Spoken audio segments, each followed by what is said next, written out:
کہ یہ بات ایمان سے ہو گئی کہ اس پہ ایمان لانا ضروری ہو گیا، وہ شیخ سے نزدیک ہے. لیکن یہ ذکر نہیں ہے کہ شیرک کہاں ہے. تو اس تک پہنچنے کے لیے کہ اللہ میرے نزدیک ہے، مگر میں اللہ کے نزدیک کیسے ہوں، تو یہ سبیل ہے، یہ برزخ ہے. شیخ جو یہ سواری ہے. ایک چیونٹی یہاں سے نکل کے حرم جائے اور ایک چیونٹی کبوتر پہ سوار ہو جائے اور کبوتر اڑ جائے، تو کون پہلے پہنچے گا؟ جو کبوتر پہ گئی ہے. جو چیونٹی نکلی ہے وہ پتہ نہیں پہنچے گی نہیں پہنچے گی. تو شیخ کبوتر کا کام کرتا ہے. یہ راستہ بغیر اس کے ہے ہی نہیں. ورنہ شیخ عبد القادر جیلانی رحمت اللہ علیہ مادرزاد ولی تھے. آپ کو کس کسب کی ضرورت تھی، یا آپ کو شیخ کی کیا ضرورت تھی؟ بہت سارے ولی اللہ جو ہمارے سامنے ہیں، حضرت سلطان باہو ہیں، کیا کسب کی ضرورت تھی؟ حضرت بابا فرید الدین مسعود گنجی شکر ہیں، حضرت خواجہ نظام الدین محبوب الہی ہیں، حضرت خواجہ معین الدین چشتی ہیں، یہ سب مادرزاد ولی ہوئے ہیں.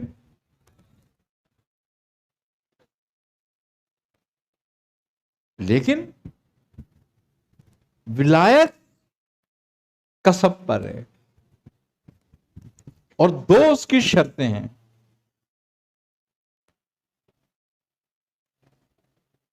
ایک بظاہر شیخ سے بیعت،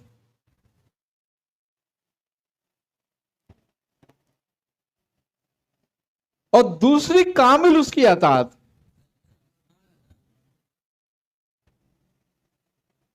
باقی سب مرحلے بات کے ہیں. دونوں میں سے ایک چیز بھی نہیں ہوگی، نہیں ہوگا. حضرت شیخ ابو الحسن خرقانی رحمت اللہ تعالی علیہ کو حضرت بایزید بسطامی رحمت اللہ علیہ سے فیض تھا. یہ فیض اویسی تھا. حضرت بایزید بسطامی رحمت اللہ علیہ حضرت شیخ ابو الحسن خرقانی رحمت اللہ علیہ سے 100 سال پہلے وصال کر گئے تھے، اور آپ کے وصال کے 100 سال بعد ہوئے ہیں. اور آپ کی تمام جو ہے تربیت وہ حضرت بایزید بسطامی کی روح نے کی ہے. مگر آپ نے آپ کو حکم دیا کہ اے ابو الحسن، جاؤ ابو مظفر سے بیعت لو، ان کی خدمت میں حاضری دو، تاکہ ہمارے سلسلے میں تمہاری نسبت ہو جائے. کیونکہ حضرت شیخ ابو مظفر ترک توسی رحمت اللہ علیہ کا ایک واسطے سے آپ جو تھے حضرت بایزید بسطامی سے آپ کا سلسلہ ہے، حضرت شیخ محمد مغربی، اور ان سے شیخ ابو مظفر ترک توسی، اور پھر ان سے ابو الحسن خرقانی.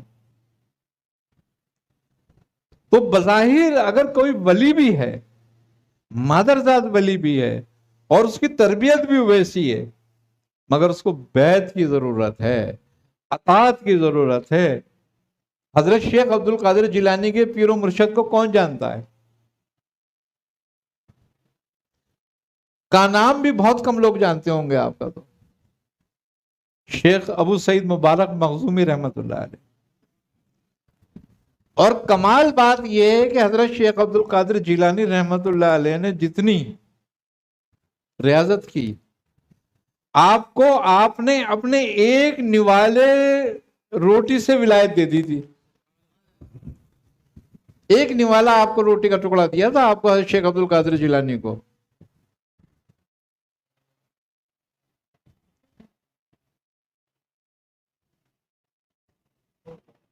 آئی نا سمجھ میں؟ وہ ٹکڑا کھاتے ہی ولایت حاصل ہو گئی تھی، تمام حجاب اٹھ گئے تھے آپ کے. آپ انہی کا مدرسہ سنبھالتے تھے، شیخ ابو سعید مبارک رحمۃ اللہ علیہ کا۔ آپ اپنے وقت کے بہت پائے کے بزرگ تھے، لیکن مستور تھے۔ اولیاء اللہ میں دو قسمیں ہیں، ایک مستور، ایک ظواہر۔ اللہ کچھ کی ولایت کو مستور رکھتا ہے، پوشیدہ رکھتا ہے۔ کیوں؟ کہ اللہ ان کو اپنے لیے رکھتا ہے، اور جن کی ولایت کو ظاہر کرتا ہے ان کو خلق کے لیے رکھتا ہے، تاکہ خلق ان سے فیض پائے۔ تو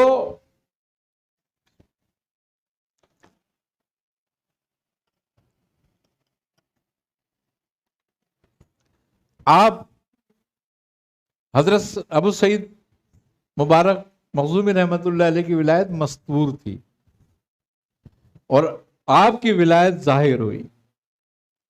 اسی طریقے سے حضرت خواجہ خواجگان کی ولایت ظاہر ہوئی، اور آپ کے شیخ حضرت عثمان ہرونی رحمت اللہ علیہ کی مستور تھی۔ جو مستور ہوتے ہیں یہ ان کی ولایت وحدت پر ہوتی ہے، اور جو ظواہر ہوتے ہیں ان کی ولایت رسالت پر ہوتی ہے۔ جو قطب وحدت ہوتے ہیں یا جو سالک، وہ جو وحدت کا راستہ اختیار کر لیتے ہیں اور اللہ ان کو اپنے ذریعہ وحدت میں ڈبو دیتا ہے، تو ان کو مستور کرتا ہے اپنے ساتھ، اپنے لیے رکھتا ہے، تاکہ ان کا مقام بہت اعلیٰ ہوتا ہے۔ کیوں؟ کہ وہ لوگ کیا ہوتے ہیں، وہ ان کی مثال ایسے ہوتی ہے کہ جیسے الیکٹرک پاور ہاؤس سے آتی ہے،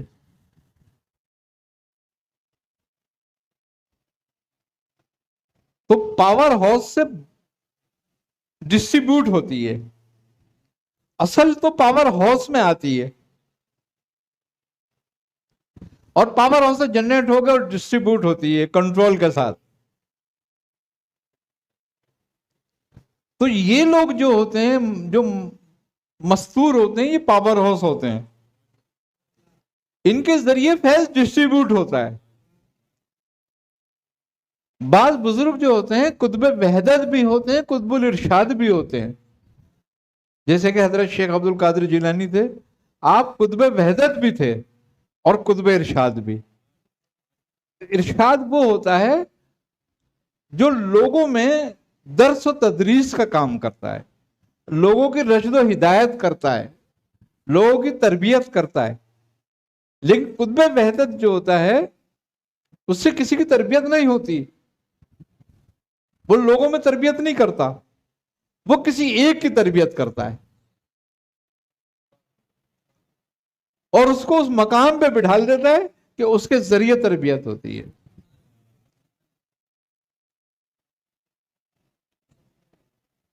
تو وہ لوگ بڑے کمال کے ہوتے ہیں۔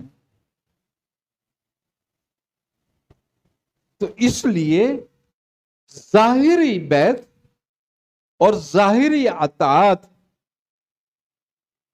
ہر حال میں لازم ہے۔ جب بیعت کر لے تو ہر آدمی پہ نہیں ہے یہ۔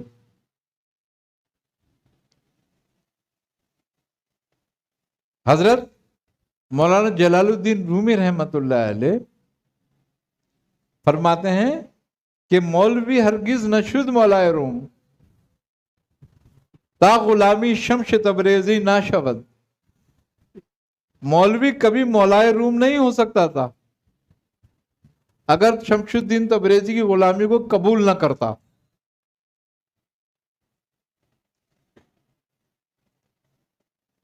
دو چار بزرگ ایسے ہیں سامنے، بالکل ویسے تو بہت ہیں، مگر کچھ لوگ ایسے ہیں جو منظر پر ہیں، جنہوں نے نسبت کے لیے اور اطاعت میں بڑی ذلتیں اور رسوائیاں اٹھائی ہیں.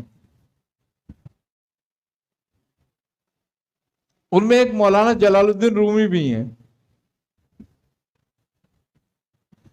جب آپ نے حضرت شمس الدین تبریزی رحمت اللہ علیہ سے بیعت کی تو تمام علماء آپ کے مخالف ہو گئے تھے.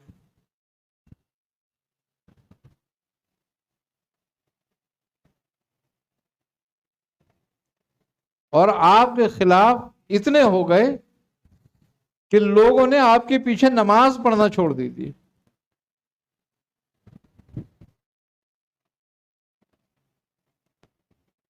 لوگ آپ سے درس نہیں لیتے تھے. کیوں؟ شمس الدین تبریزی کو چھوڑو. کیونکہ شمس الدین تبریزی رحمت اللہ علیہ کا ظاہراً حال جو تھا وہ شریعت کے مطابق نہیں تھا.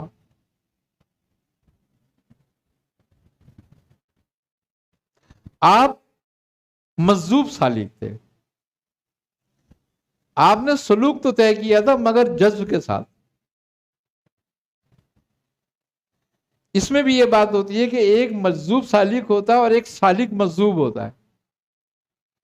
سالک مجذوب وہ ہوتا ہے کہ جس پر سلوک پورا کرنے کے بعد جذب طاری ہو، اور مجذوب سالک وہ ہوتا ہے جو اپنے جذب کے ساتھ سلوک طے کرے. تو یہ بہت جھگڑا ہے اہل سہو کا اور اہل سکر کا. حضرت جنید بغدادی کا جو گروہ تھا وہ اہل سکر تھا، اہل سہو تھا، وہ اہل سہو کے قائل تھے. مگر حضرت باعث بستامی کا جو گروہ تھا وہ اہل سکر تھا. اور حضرت نجم الدین کبرا قلندر کا جو طریقہ تھا وہ بھی اہل سکر تھا. اور آپ حضرت شمس الدین تبریزی رحمت اللہ علیہ جو تھے وہ کیونکہ کبروئی سلسلے سے تھے تو آپ کے سلسلے کو بھی بہت کم لوگ جانتے ہیں. اور میرا خیال آپ کے پیر کا نام تو بہت ہی کم لوگ جانتے ہیں کہ حضرت شمس الدین تبریزی رحمت اللہ علیہ کے پیر کون تھے.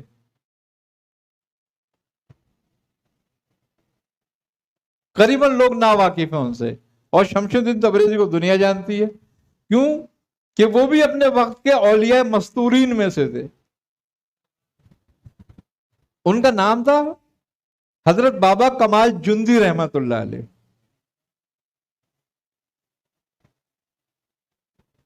اپنے وقت کے بڑے پائے کے بزرگ تھے. حضرت شمس الدین تبریزی رحمت اللہ علیہ ان کے پاس پڑھنے جایا کرتے تھے اور انہی سے بیعت ہوئے. تو ان کے شاگردوں نے کہا حضرت بابا کمال جندی کے کہ حضرت آپ نہ لکھنے اور نہ پڑھنے پہ سب کو سزا دیتے ہیں مگر اس شمس الدین کو نہیں دیتے. نہ یہ لکھتا ہے نہ یہ پڑھتا ہے.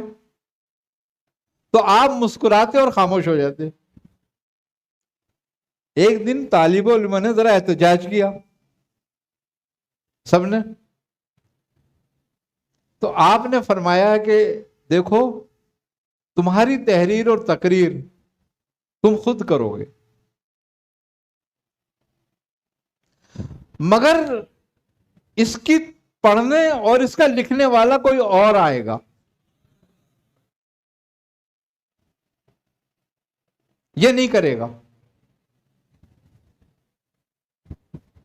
نہ یہ پڑھے گا نہ یہ لکھے گا لیکن کوئی اور آئے گا اور ایسا لکھے گا اور ایسا آئے گا کہ قیامت تک رہے گا. اس کا لکھا ہوا. تو کون آیا؟ جلال الدین رومی. تو آپ جو تھے آپ پہ جذب ساری رہتا تھا. تو آپ کا یہ عالم تھا کہ آپ شہر شہر گھومتے رہتے تھے. ملک و آپ نے سفر بہت کیا. آپ ہمیشہ سفر میں رہتے تھے. تو آپ جب سفر کرتے تھے تو آپ ہوٹلوں میں بازاروں میں وقت گزارتے تھے.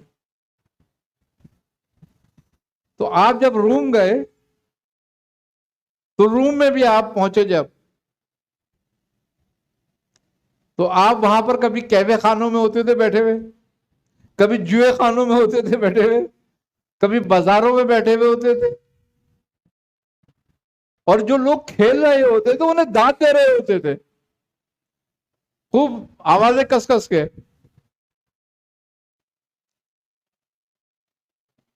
آپ کو حکم تھا کہ مولانا جلال الدین رومی تک پہنچو، تو آپ روم پہنچے تھے اس لیے. تو جب آپ روم پہنچے، آپ کے مدرسے میں پہنچے، ایک عرصے تک تو آپ کے مدرسے کے باہر بازاروں میں گھومتے پھرتے رہے، آپ کی بڑی شہرت ہو گئی تھی، اور وہ لوگ آپ کو پہچانے اس لیے زیادہ لوگ، اور چرچا ہوا آپ کا کہ آپ بازاروں میں پھرتے تھے. ایک دن بازار میں آپ نے دیکھا چوک میں ایک گدھا مرا پڑا ہوا ہے اور اس کی بدبو پھیل رہی ہے، بہت لوگ پریشان ہیں اس سے، اور وہ آپ کے مدرسے کا راستہ تھا، دروازہ تھا. تو مولانا جلال الدین رومی یہ چاہ رہے تھے کہ کوئی ایسا شخص ملے جو اس کو اٹھا کے لے جائے. تو پریشان تھے اس کے لیے کہ یہ بدبو کر رہا ہے، اس کو اٹھاؤ یہاں سے. تو آپ جب وہاں سے گزر رہے تھے، آپ نے دیکھا گدھے کو مرے پڑا ہوا. آپ اس گدھے کے پاس گئے اور آپ نے اس کو ٹھوکر ماری. آپ نے کہا اٹھ، چل ایک طرف جا کے گر، چل ایک طرف جا کے مر کہیں. وہ گدھا اٹھ کے چل دیا اور جا کے کوڑے پہ گر کے مر گیا. لوگوں نے یہ دیکھا، ارے یہ تو کہنے لگے کون ہے یہ. تو اس لیے آپ کا وہاں بہت چرچا ہو گیا. تو ایک دن آپ بابا جلال الدین رومی کے اس میں پہنچ گئے مدرسے کے اندر. آپ کے مدرسے میں ایک تالاب تھا جس میں لوگ وضو کرتے تھے. وہیں آپ کا ایک بیٹھک تھی تھوڑی سی، وہاں آپ بیٹھا کرتے تھے. تو وہاں کتابوں کی آپ مطالعہ وغیرہ کرتے تھے، تحریر کرتے تھے.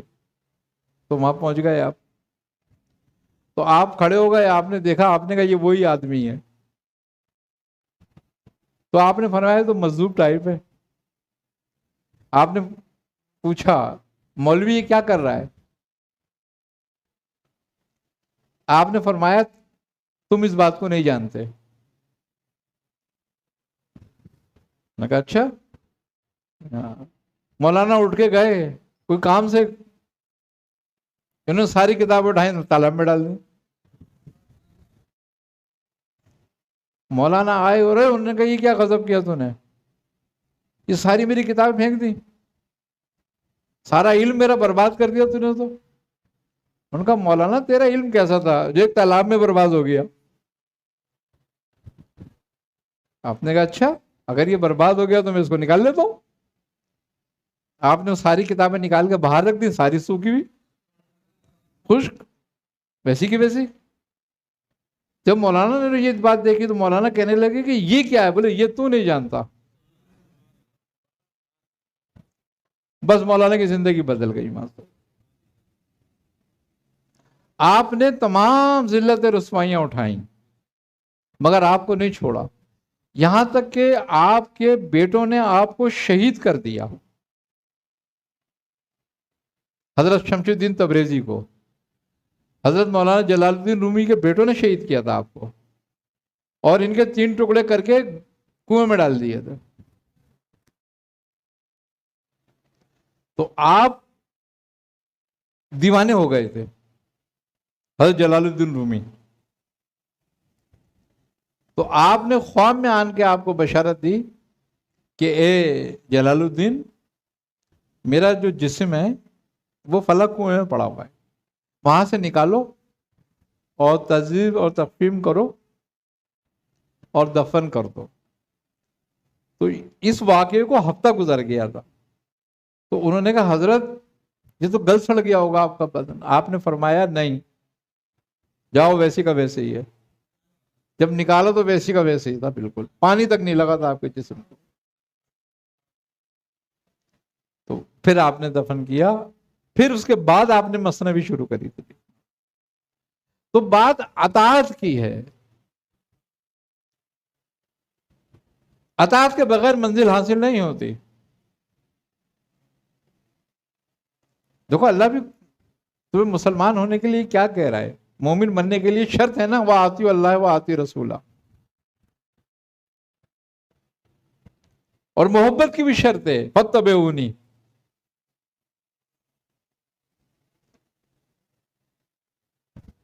کیا ہو میری اطاعت کرو، یحببکم اللہ، پھر اللہ تم سے محبت کرے گا.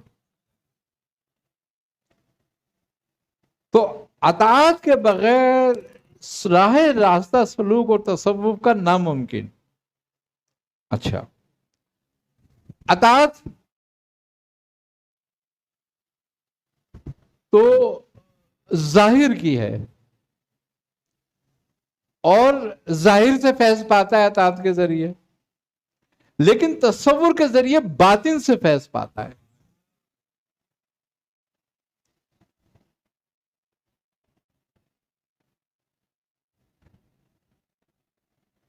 اور بیت اصل میں اور سلوک تو باطن کے لیے ہے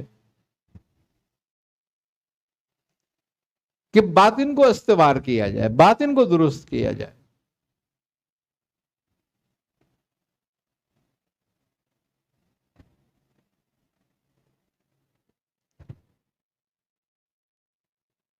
آئی نا سمجھ میں بات؟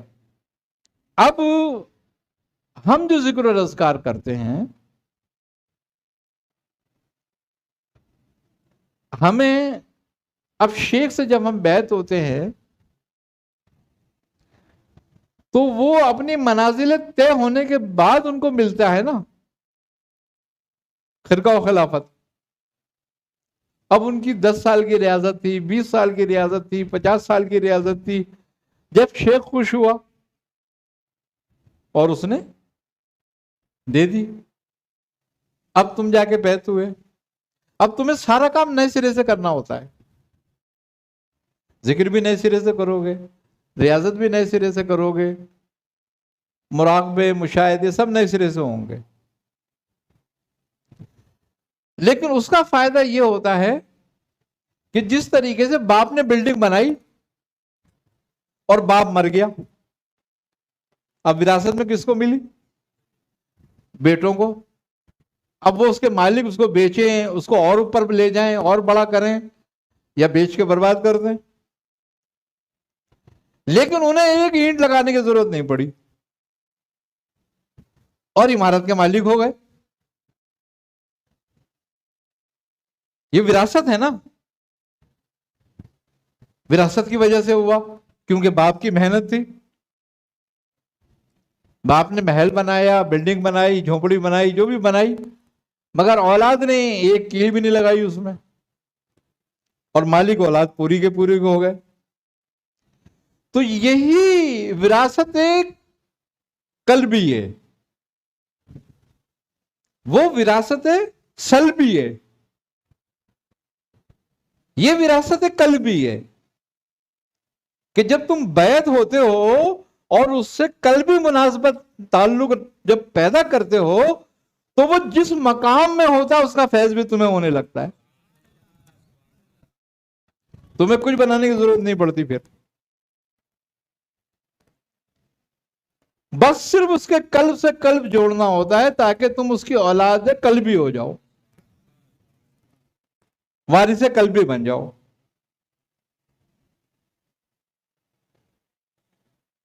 تو جب وارث قلبی ہو جاتا ہے تو جو واردات جس مقام میں شیخ ہوتا ہے اور اس پہ جو وارداتیں اس کے قلب پر، اس کے لطائف پر ہوتی ہیں، اس سے مرید کا باطن بھی مستفیض ہوتا ہے.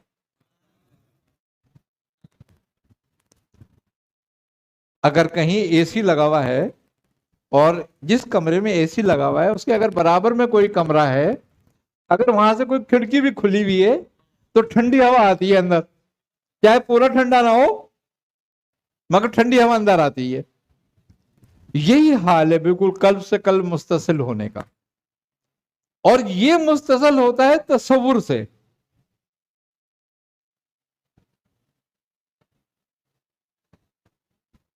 وہ ہے نا کہ تیری یاد ہو اور گوشہ تنہائی ہو، پھر خلوت میں عجب انجمن آ رہی ہو، تو وہ پھر خلوت ہوتی ہے. دیکھو، جب تصوف کا اصول ہے کہ جب بیعت ہوتا ہے اور شیخ سے جڑتا ہے بندہ، تو شیخ ہی اس کی کل کائنات ہو جاتا ہے.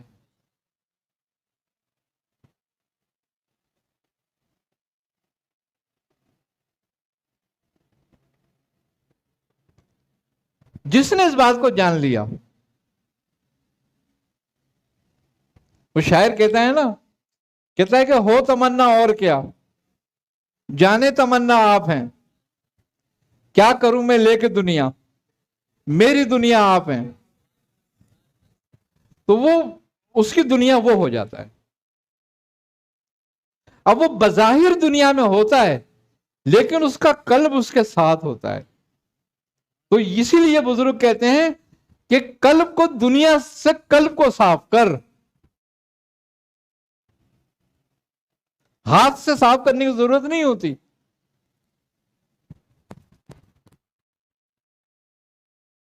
بزرگ کہتے ہیں کہ جس کے ہاتھ سے دنیا نکلتی ہے وہ مفلس ہو جاتا ہے. تو مفلس کیوں ہو؟ مفلسی تو ایک لعنت ہے نا. تو مفلس کیوں ہونے کی ضرورت کیا ہے؟ لیکن وہ کہتے ہیں کہ جس کے دل سے نکل جاتی ہے وہ بلی ہو جاتا ہے. تو دنیا کو ہاتھ میں رکھو، دل میں نہیں.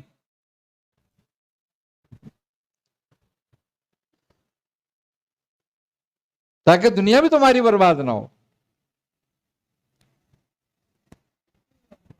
جس نے اس راز کو پا لیا وہ ولی ہو گیا. کیوں؟ کہ دنیا کی محبت ہی تمام برائیوں کی جڑ ہے.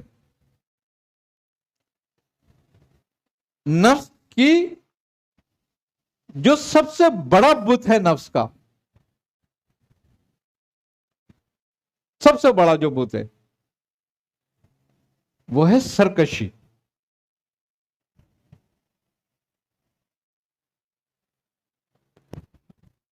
اللہ کے احکام میں اور نفس میں ٹکراؤ کیوں ہے؟ اللہ کے احکام میں اور نفس میں ٹکراؤ صرف اسی بات کے لیے کہ یہ سرکش ہے، یہ اطاعت کو قبول نہیں کرتا. یہ کہتا ہے میری اطاعت ہو، جو میں کہتا ہوں وہ ہو بس.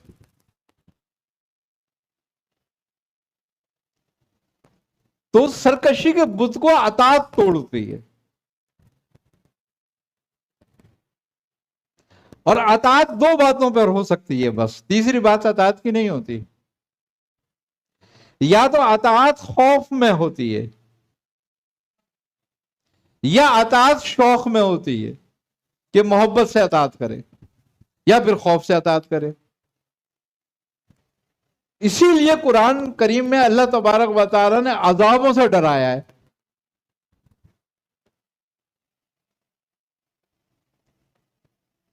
عذاب کی وعید سنا کر اور ہر گناہ کا عذاب بتایا. حدیث میں بھی رسول خدا صلی اللہ علیہ وسلم نے بھی وعید سنائی. اسی لیے تاکہ نفس خوف میں اطاعت کرنے لگے.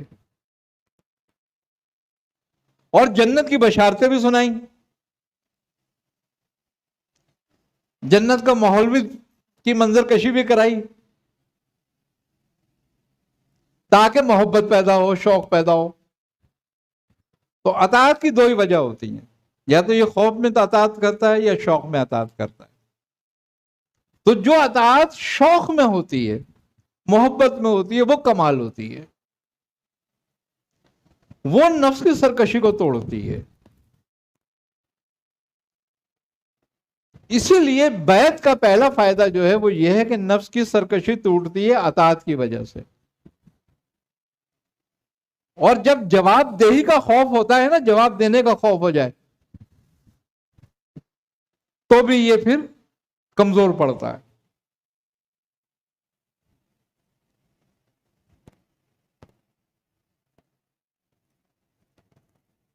اس لیے اطاعت بہت ضروری ہے کہ جب تک اطاعت نہیں ہوتی تو نفس کا وہ بت جو سرکش ہوتا ہے وہ نہیں ٹوٹتا.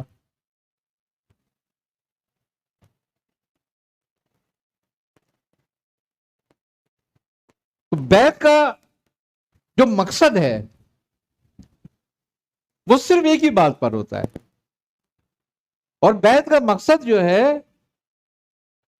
اپنے آپ کو بیچنا ہے، اپنی جان کا سودا کرنا۔ بیعت بیع سے ہے، بیع کے معنی بیعانہ یعنی کہ فروخت ہونا۔ بیعت فروخت ہونے کے لیے ہے، اسی لیے کہ سرداد کے ناداد در دست دست یزید حقہ کے بنا لا الہ است حسین، کہ آپ نے سر دینا پسند کیا، ہاتھ دینا نہیں۔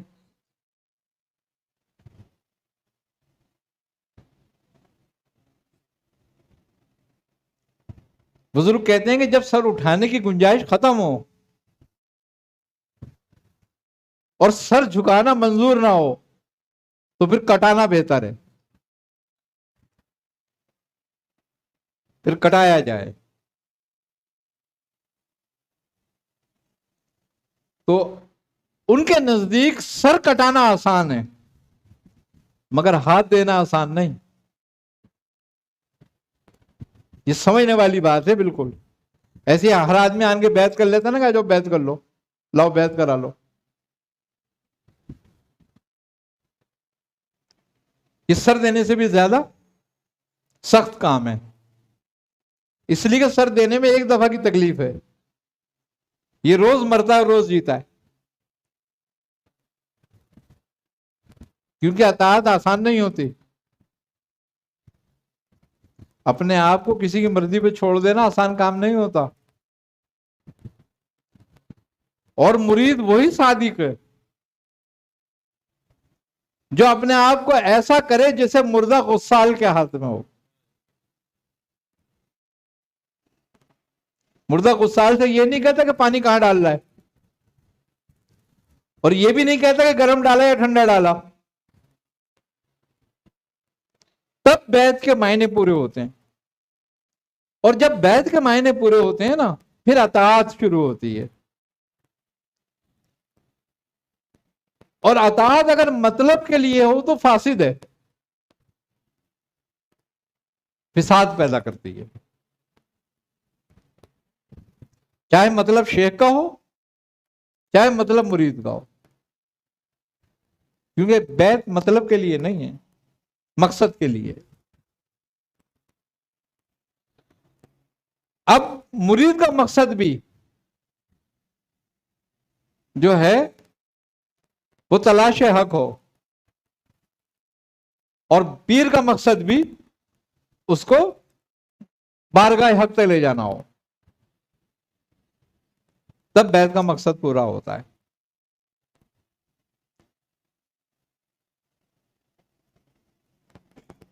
نہیں تو بیعت کا مقصد پورا نہیں ہوتا۔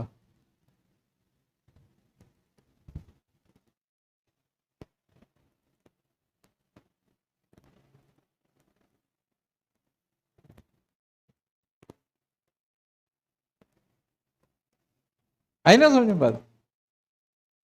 اب بیعت اکثر لوگ اللہ کے لیے نہیں ہوتے، انہیں اللہ کے راستے کی ضرورت نہیں ہوتی، انہیں ضرورت ہے دنیا آسان کرنے کے لیے، کہ ہماری دنیا آسان ہو جائے۔ مثلا کہ بھئی کسی بزرگ کا ہاتھ ہو، کسی پیر کا ہاتھ ہوگا تو چلو بندش نہیں لگے گی، کاروبار اچھا چلے گا، دعائیں کراتے رہیں گے، سب کام سیدھے رہیں گے۔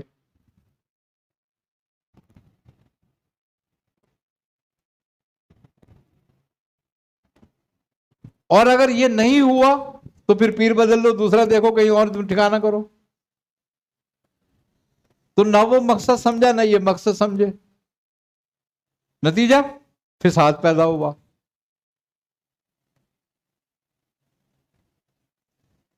تو بیعت تو دنیاوی معاملات کے لیے، مقصد کے لیے ہے ہی نہیں۔ پہلی بیعت جو ہوئی ہے بیعت رضوان، وہ کیوں ہوئی تھی؟ اس بیعت کا مقصد کیا تھا؟ اپنی جانیں دینا، اللہ کے اور اس کے رسول کے حکم کے لیے. اللہ تعالیٰ کو کیا معلوم نہیں تھا کہ عثمان خیریت سے ہیں؟ اللہ وہی بھی تو کر سکتا تھا نا اس وقت کہ میں نبی آپ گھبرائے نہیں، عثمان خیریت سے ٹھیک ہے، کوئی مسئلہ نہیں ہے نا یہ بات. لیکن اللہ نے تو نہیں خبر دی، اس لیے کہ اللہ مومنوں کے دلوں کو آزما رہا تھا. اور جو اپنی آزمائش میں پورے اترے اللہ نے ان کے لیے وعدہ کر لیا کہ رضی اللہ تعالیٰ عنہ، اللہ ان سے راضی ہوا. تو آزمائش کے بیعت ایک.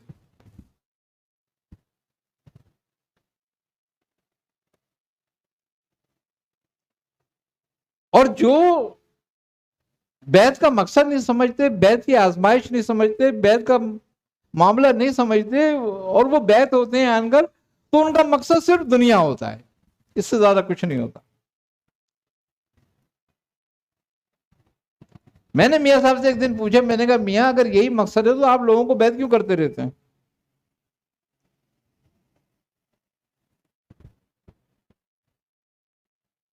بھائی پھر کسی کو دیکھ کے ہی بیعت کرنی چاہیے نا.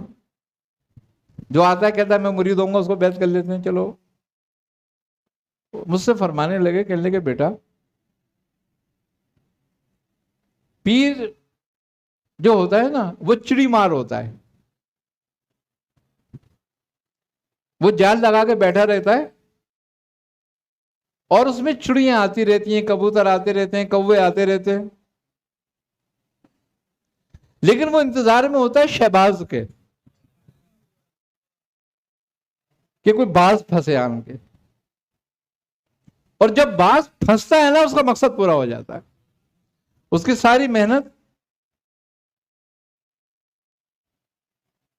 جو ہوتی ہے برابر ہو جاتی ہے. اب رہ گئی بات وہ چڑیاں اور کبوتر جو آتے رہتے ہیں، تو فرمایا ہمارا کام توبہ کرانا ہے. جو ہمارے پاس توبہ کرنے آتا ہے ہم اس کی توبہ کراتے ہیں. کل اللہ تعالیٰ ہم سے نہ پوچھے نا رسول خدا کے سامنے کیا جواب دیں گے کہ میری امتی آتے تھے توبہ کرنے، تم توبہ نہیں کراتے تھے. اللہ پوچھے گا میرے بندے تیرے پاس توبہ کے لیے آتے تھے، دلوں کا حال تو میں جانتا ہوں، تو نے توبہ سے انکار کیوں کیا اس کو کرانے سے؟ تو میں سب کو توبہ کراتا ہوں جو بھی آتا ہے.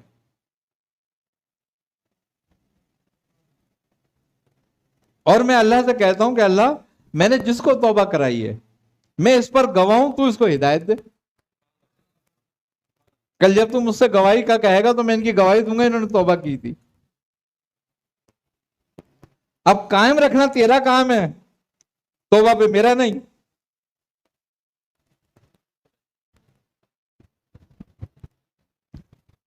تو یہی مقصد ہے کہ جو بیعت کا ہوتا ہے کہ عام لوگ جو بیعت کرتے ہیں ان کو کرانی پڑتی ہے، کرانی چاہیے. صرف مقصد یہی ہے اس کا، تاکہ تم توبہ پہ گواہ ہو جاؤ. یہی نسبت کہلاتی ہے. اور اگر ان میں ایک بھی ایسا مل گیا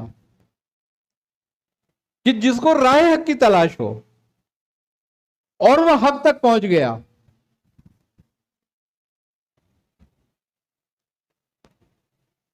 تو ہماری بھی آخرت اچھی ہو گئی، ہمارا بھی کام پورا ہو گیا. تو بیعت کا مقصد جو ہے اصل میں پہلے سمجھنے والی بات ہے، پھر بیعت کرنے والی بات ہوتی ہے. یعنی کہ جو آن کے بیعت ہوتا ہے اس کو یہ سمجھنا چاہیے کہ بیعت کا مقصد کیا ہے اور میں کیوں بیعت ہو رہا ہوں. بڑی فضیلت ہے اس کی.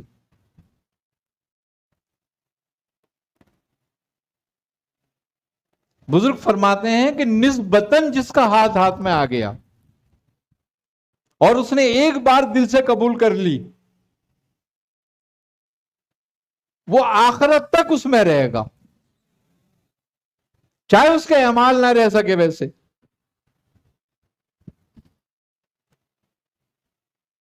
حضرت بابا فرید الدین مسعود گنج شکر رحمت اللہ علیہ ایک واقعہ بیان کر کے روتے تھے. آپ فرماتے ہیں کہ مجھے میرے شیخ نے سنایا، یعنی کہ حضرت قطب الدین بختیار کاکی رحمت اللہ علیہ نے. وہ واقعہ یہ کہ حضرت خواجہ معین الدین چشتی رحمت اللہ علیہ اکثر دہلی آتے تھے آپ سے ملاقات کے لیے، خواجہ قطب الدین بختیار کاکی سے. کچھ دنوں قیام کرتے اور چلے جاتے تھے. تو آپ کا قطب الدین بختیار کاکی رحمت اللہ علیہ کا ایک پڑوسی تھا.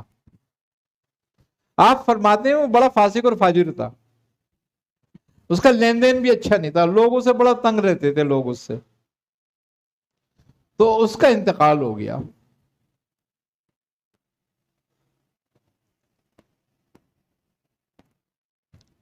اب جب اس کا انتقال ہو گیا تو ہمیں اطلاع ملی، میرے دل میں یہ گمان ہوا، خیال آیا کہ یہ شخص جو تھا اتنا فاسق اور فاجر تھا، اللہ اس کے ساتھ کیا معاملہ کرے گا.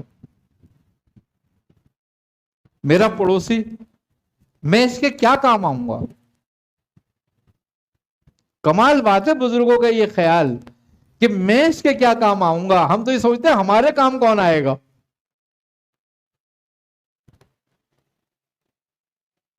یہ تربیت ہے بزرگوں کی کہ وہ سکھاتے ہیں یہ کہ تم یہ نہ سوچو کہ تمہارے کام کون آئے گا، تم یہ سوچو تم کس کے کام آؤ گے. تو آپ جو تھے، آپ فرماتے ہیں اس دن مجھے بڑا افسوس ہوا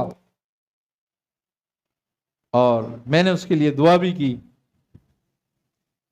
باقی جب میں اپنے اوراد و وظائف میں نے مکمل کیے اور میں لیٹا تو مجھے غنود کی طاری ہوئی. تو میں کیا دیکھتا ہوں کہ وہ شخص جو ہے وہ ایک تخت پہ بیٹھا ہوا ہے اور بڑا اچھا لباس پہنے ہوئے وہ، اور اس کے آگے بہت اچھے کھانے رکھے ہوئے اور وہ کھانا کھا رہا ہے، پھل وغیرہ. آپ نے پوچھا اس سے، آپ نے فرمایا کہ بھائی تیرے ساتھ کیا معاملہ ہوا، یہ کیسا ہے یہ سب کچھ، تیرے حالات تو ایسے تھے. تو اس نے کہا کہ اے قطب الدین بختیار کاکی بس میں بچ گیا. آپ نے فرمایا کیسے؟ اس نے کہا جب فرشتوں نے مجھے بارگاہ الہی میں پیش کیا تو میرا کوئی عمل مجھ سے بچنے والا نہیں تھا، اور فرشتوں نے تو قصد کر لیا تھا کہ مجھے جہنم میں لے آ کر ڈالیں گے. تو فرشتوں نے کہا کہ اے بار الہ، یہ تیرا بندہ جو بڑا فاسق فاجر ہے، اس کے بڑے اعمال خراب تھے، اب تو ہمیں حکم دے ہم اس کو جہنم میں لے آ کر ڈال دیں. تو رب تعالیٰ نے فرمایا کہ ٹھہرو، اس کی ایک نیکی ہمارے پاس ہے. کہا کیا؟ کہا ایک دن اس نے ہمارے دوست معین الدین چشتی کا ہاتھ چوما تھا محبت سے، لہذا ہم یہ نہیں چاہتے کہ یہ ہمارے دوستوں سے محبت رکھے اور ہم اس کو جہنم میں ڈال دیں، لہذا اس کو بخش دیا جائے. تو آپ یہ واقعہ سنتے تھے، کہتے تھے اور روتے تھے اور فرماتے تھے کہ نسبت اتنی بڑی چیز ہے.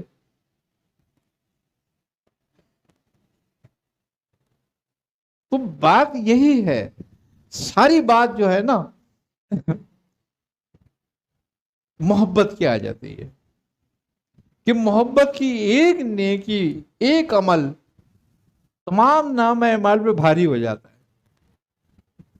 اسی لیے بزرگان اکرام کا طریقہ رہا یہ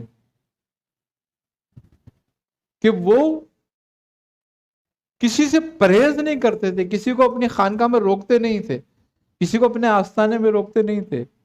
کافر آئے، مومن آئے، مسلمان آئے بس کوئی بھی. کیوں کہ آئے گا نہیں تو ہدایت کیسے پائے گا؟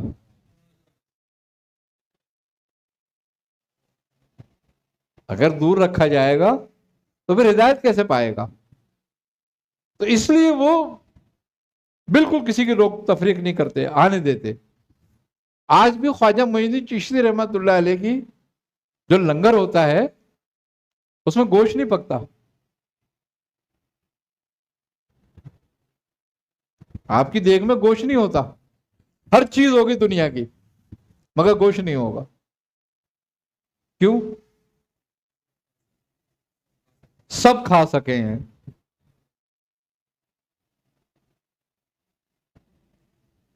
آج بھی وہ ان کی سنت جاری ہے. آپ کے اپنی خانقاہ میں لنگر گوشت کا نہیں کرتے تھے.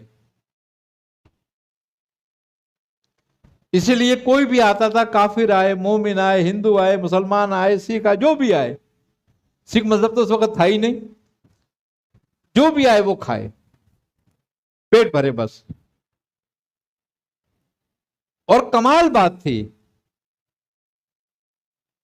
آپ کو ایک کمال حاصل تھا، اور وہ کیا تھا کہ جو آپ کا لنگر کھا جاتا تھا اللہ اس کے دل میں ایمان ڈال دیتا تھا، وہ مسلمان ہو جاتا تھا. اسی لیے تو 90 لاکھ مسلمان ہو گئے تھے.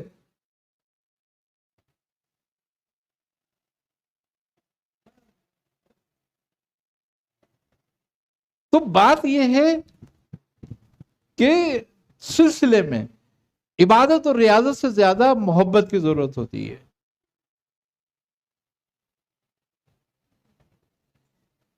دوسری بات، جس کے دل سے بیعت ہونے کے بعد وہ یہ کہتا ہے کہ میں بیعت ہوتا ہوں، میں اوراد اور وظائف کرتا ہوں، میں معمولات رکھتا ہوں، اس کے دل میں کسی مسلمان کی طرف سے بغض، کینہ، حسد، برائی، تکبر اگر باقی رہتا ہے تو اس کا مطلب ہے کہ اس کے اوراد اور وظائف اس پہ کام نہیں کر رہے.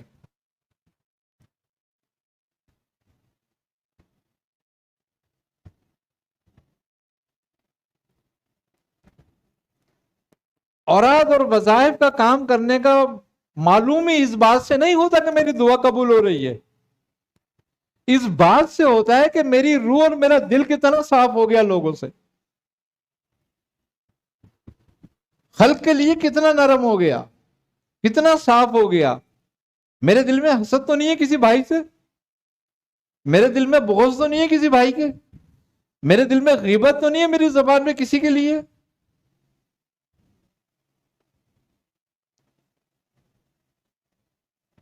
خصائل رذیلہ دور کرنا دوسری شرط ہے، ورنہ اس کے بغیر اوراد، وظائف، درود، نماز، روزہ کام نہیں آتا. پھر وہ سب عادتیں ہوتی ہیں، اطاعت نہیں ہوتی.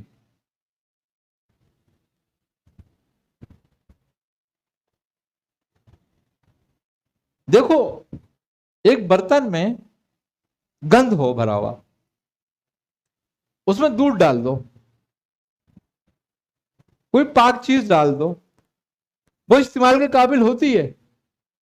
نہیں ہوتی. اور جب استعمال نہیں ہوتی تو اس کا فائدہ بھی نہیں ہوتا، وہ بھی ویسٹیج ہو جاتی ہے، ویسٹ ہو جاتی ہے، ویسے کی ویسے ہی وہ نیا گند ہو جاتا ہے اس پہ اکٹھا.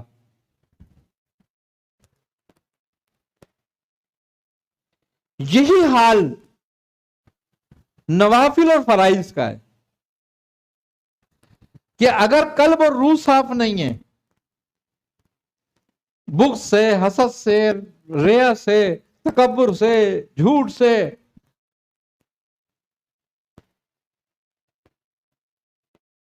تو یہ بس پڑھ لیتے ہیں، ثواب ہو جاتا ہے مگر مقصد حاصل نہیں ہوتا اس کا. نماز پڑھ لی، اس کا ثواب ہو گیا، مقصد نہیں حاصل ہوا. روزہ رکھا، اس کا ثواب ہوا، مقصد حاصل نہیں ہوا.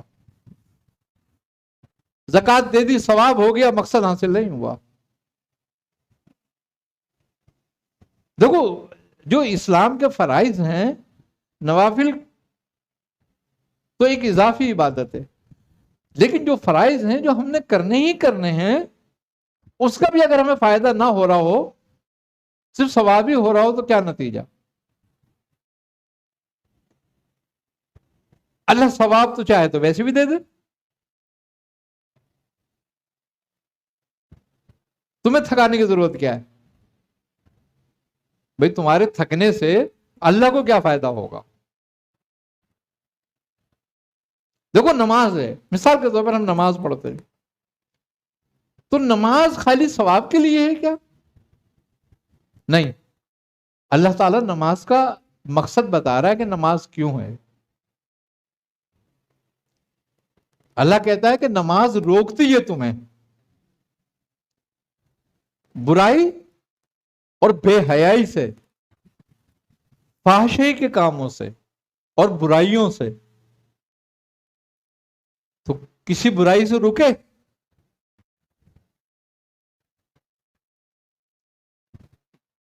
جبکہ اللہ کا کلام اور اس کا وعدہ مسلم ہے، تو اس کا مطلب عمل ہمارا غلط ہے، اس میں کسر ہے جو نتیجہ نہیں ملا.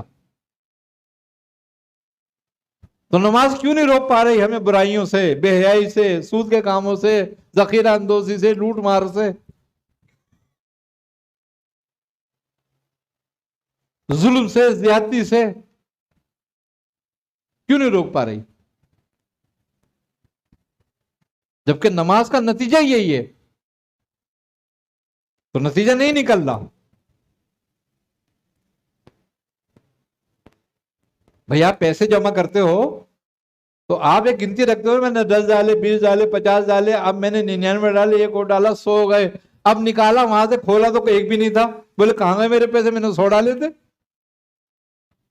اب نیچے 6 تھا، وہ سارا نکل گیا اس میں.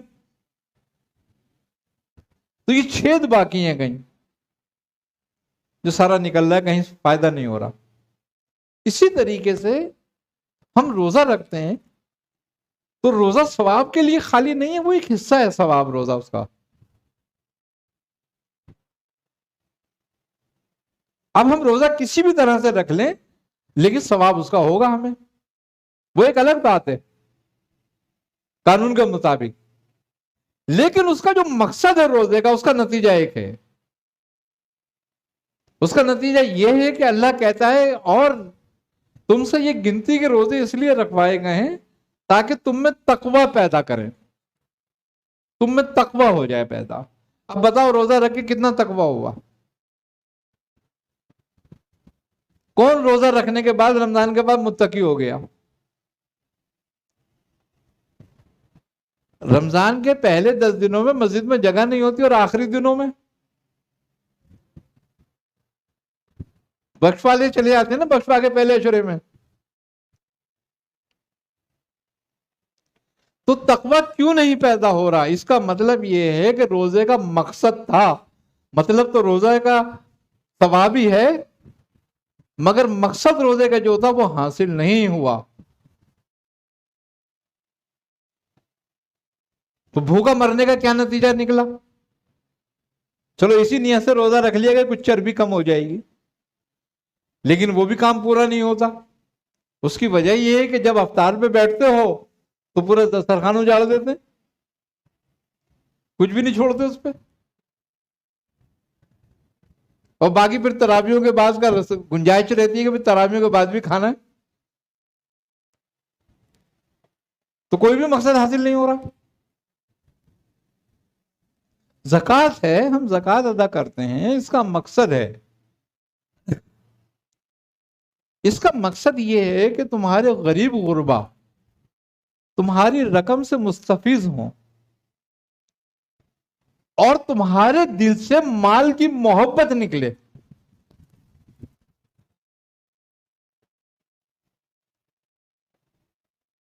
مال و اسباب کی محبت تمہارے دل سے اللہ نکالے.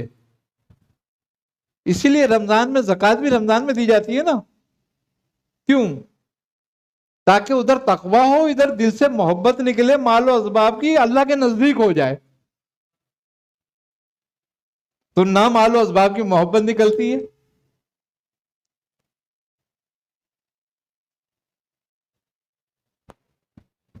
تو وہ بھی مقصد پورا نہیں ہوا. کلمہ پڑھنے کا فرض ہے نا، کہ بھئی کلمہ پڑھو، فرض ہے یہ بھی کہ مسلمان ہونے کے لیے کلمہ پڑھنا ضروری ہے. کلمہ پڑھ لیا، مسلمان ہو گئے. لیکن کلمے کا ایک مقصد ہے.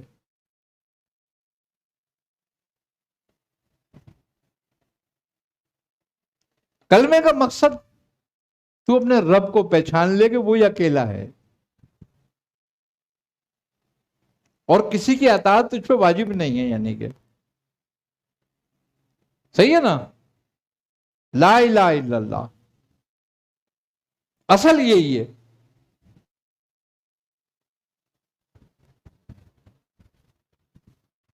اصل جو ہے وہ لا الہ الا اللہ ہے، اور اصل کا جو اساس ہے وہ محمد رسول اللہ ہے. تو اصل ہے لا الہ الا اللہ، محمد رسول اللہ بعد میں جائے گا. تو اصل جو ہے وہ تجھے شرک سے پاک کرتی ہے. اب یہ بہت لمبی بات ہے، اس کے لیے پوری ایک نشست چاہیے اس بات کو کرنے کے لیے کہ شرک سے پاک کرنا کیوں ضروری ہے. کہ لا الہ الا اللہ، نہیں کوئی معبود. تو معبود کون ہے؟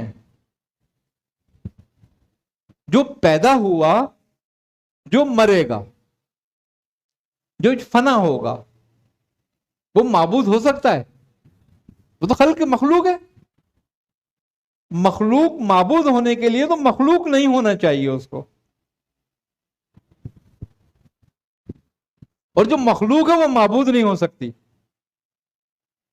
تو کوئی چیز ہی کائنات میں نہیں ہے جو مخلوق نہ ہو، تو پھر تو کوئی معبود ہی نہیں ہے. معبود تو وہی واحد ہے، یکتا ہے، بلا فنا ہے، بلا زوال ہے. تو پھر کون سا معبود ہے؟ یہ معبود ہے امکنائی معبود، جس معبود کا امکان ہے، اور وہ ہے تمہاری خواہش، تمہارا نفس. تم مخلوق کو خدا بھی اپنی خواہش سے بناتے ہو، اللہ نے نہیں بنایا اس کو تمہارا خدا. تو جو تمہاری خواہش ہے نا، وہ معبود امکنائی ہے، اس کی اطاعت سے تمہیں روکا گیا ہے.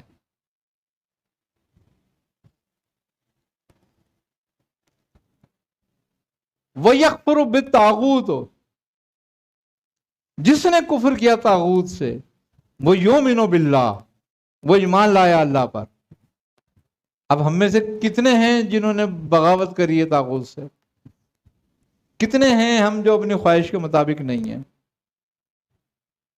دنیا ساری محبت دنیا کی اپنی خواہش سے ہی تو ہے، اور کائے سے ہے؟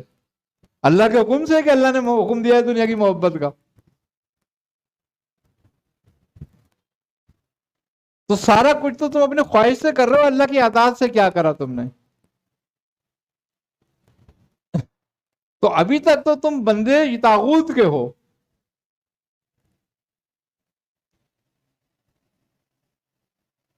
جب اس سے نکلو گے تو کلمہ ایمان لاؤ گے اللہ پر.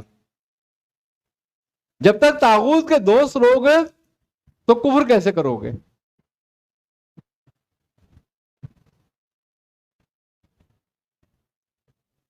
ہر ظالم، ہر حاسد، ہر باغی جو اللہ رسول کا باغی ہے، ہر غیبت کرنے والا، ہر جھوٹ بولنے والا،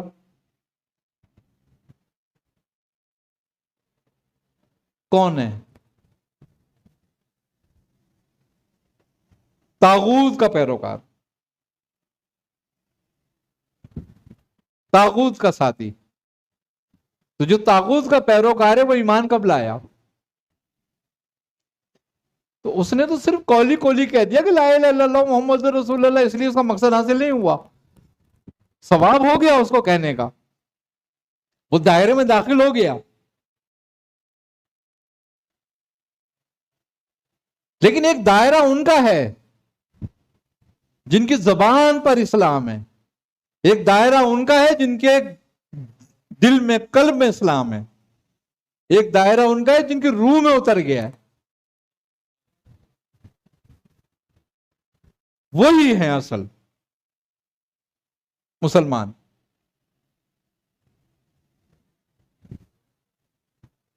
تو بیعت کرنے کا مقصد زبان سے اسلام کا نہیں ہے، روح میں اتارنے کا ہے اسلام. بیعت کرنے کا مقصد یہ ہے کہ ہماری زبان سے ہماری روح میں اتر جائے. ورنہ اللہ کہتا ہے کہ ابھی تو تمہاری زبانوں پہ ہے، ابھی تمہارے دل میں کہاں اترا ہے، تمہارے حلق سے نیچے نہیں اترا. اور جن کے حلق سے نیچے نہیں اترتا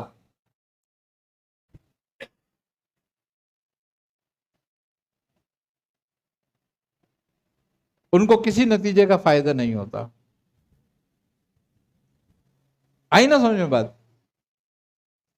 خارجیوں کے لیے کیا کہا جاتا ہے؟ خارجی بھی تو ایمان لاتے ہیں، ان کا تو قول ہی ایک ہوتا ہے کہ بس حکم اللہ کا، بس اور کوئی حکم نہیں. اور نبی کریم صلی اللہ علیہ وسلم بشارت میں ان کے لیے کیا فرمایا ہے کہ یہ جہنم کے کتے ہیں.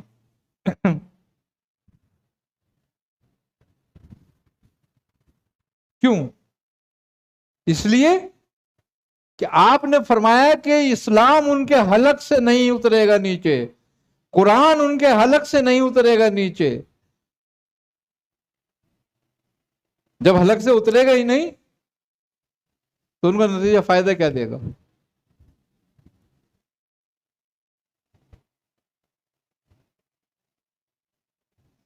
تو جتنے بھی ارکان اسلام کے ہیں ہم کس پر پورے ہیں؟ تو پھر دعویٰ مسلمان ہونے کا کہاں گیا؟ تو پھر وہ دعویٰ ہی رہ جاتا ہے. ہمیں اس وقت سے پہلے ہوش آنا چاہیے جب ہماری سانس ہمارے حلق میں اٹک جائے، اور اس کی پہلے سے کوشش کرنی شروع کرنی چاہیے. کسی سے حسد کر کے کیا حاصل ہوگا؟ کچھ حاصل ہوتا ہے؟ نہیں ہوتا. حسد گناہ کتنا بڑا ہے. حسد بمقابلہ رب العالمین. حاسد مقابلہ کرتا ہے رب سے، وہ رب کے مقابل کھڑا ہوتا ہے. کیوں؟ کہ وہ رب کی تقسیم سے خوش نہیں ہوتا، راضی نہیں ہوتا، اس کی تقسیم پر اعتراض کرتا ہے، معترض ہوتا ہے. تو جو رب کی تقسیم پہ معترض ہوگا اس کا ٹھکانہ کیا ہوگا؟ اگر وہ مسلمان بھی ہو تو اس کا ٹھکانہ کیا ہوگا؟ کیا اس کو وہ مسلمان رہے گا رب پہ معترض ہونے کے بعد؟ ایک آیت پہ اعتراض کر کے مسلمان نہیں رہ سکتے تو رب کی تقسیم پر معترض ہو کر کیسے مسلمان رہ جاؤ گے؟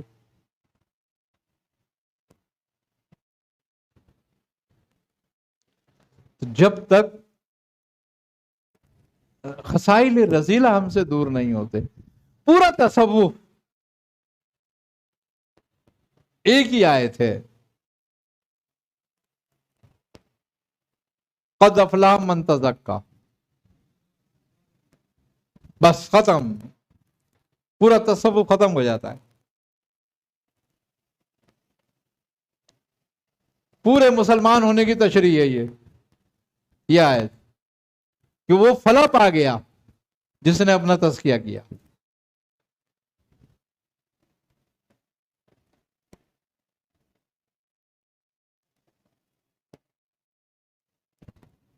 اس کے بعد ذکر اور نماز فائدہ دیتی ہے.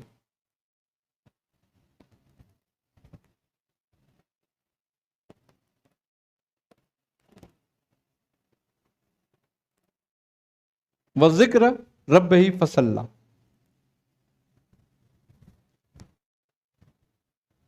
پھر ذکر بھی فائدہ دیتا ہے، فصلہ نماز بھی فائدہ دیتی ہے. کیوں؟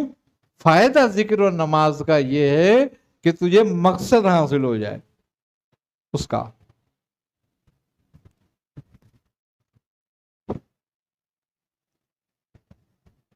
اولیاء اللہ کوئی باہر سے لوگ آئے تھے؟ کہاں سے آئے تھے؟ کہیں سے نہیں آئے تھے، ہم میں سے تھے.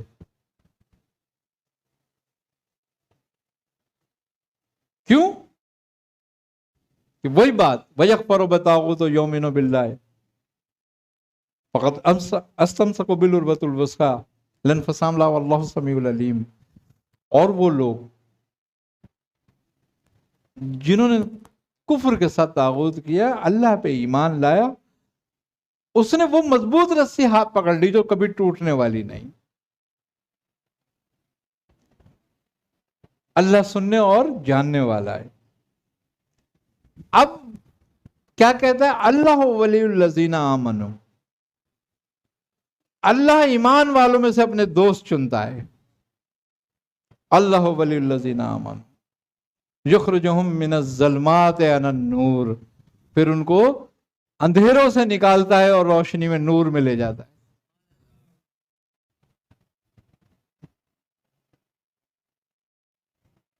پھر اس کا فائدہ یہ بھی ہوتا ہے کہ جس نے طاغوت سے کفر کیا، گویا اللہ اس کو اپنا دوست بناتا ہے، پھر اس میں سے چنتا ہے. اور شیطان کیا کرتے ہیں؟ اولیاءہم الطاغوت، وہیں طاغوت کی بات آ گئی کہ جو طاغوت کے دوست ہیں، یعنی کہ وہی لوگ جو اپنے نفس کی پیروی میں لگے ہوئے ہیں،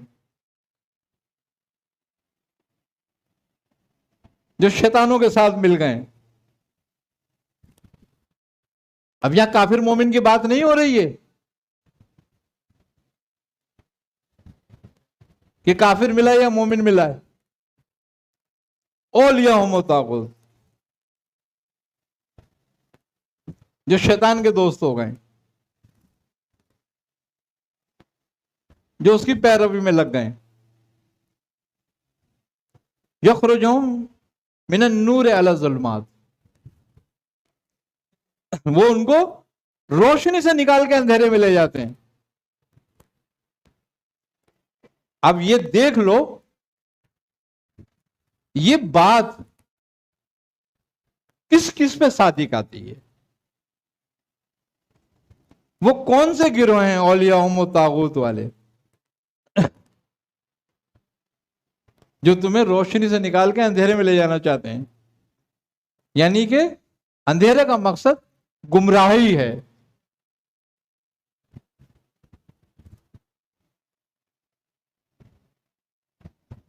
اللہ نے 2 گروہ بیان کیے ہیں سورہ فاتحہ میں بھی.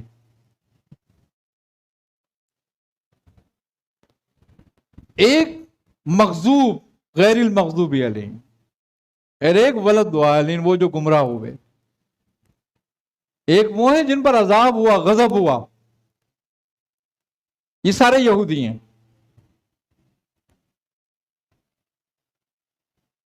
سارے مشرکین ہیں. کیوں بیان کیا 2 گروہ کا؟ ورنہ سارے اس میں آ گئے تھے نا. ولدالین، اور وہ جو گمراہ ہوئے.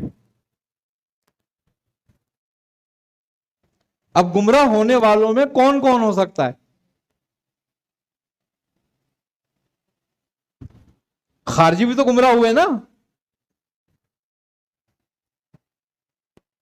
ہے تو توحید کے ماننے والے، اللہ رسول کا کلمہ پڑھتے ہیں، لیکن نبی نے ان کو گمراہ فرمایا.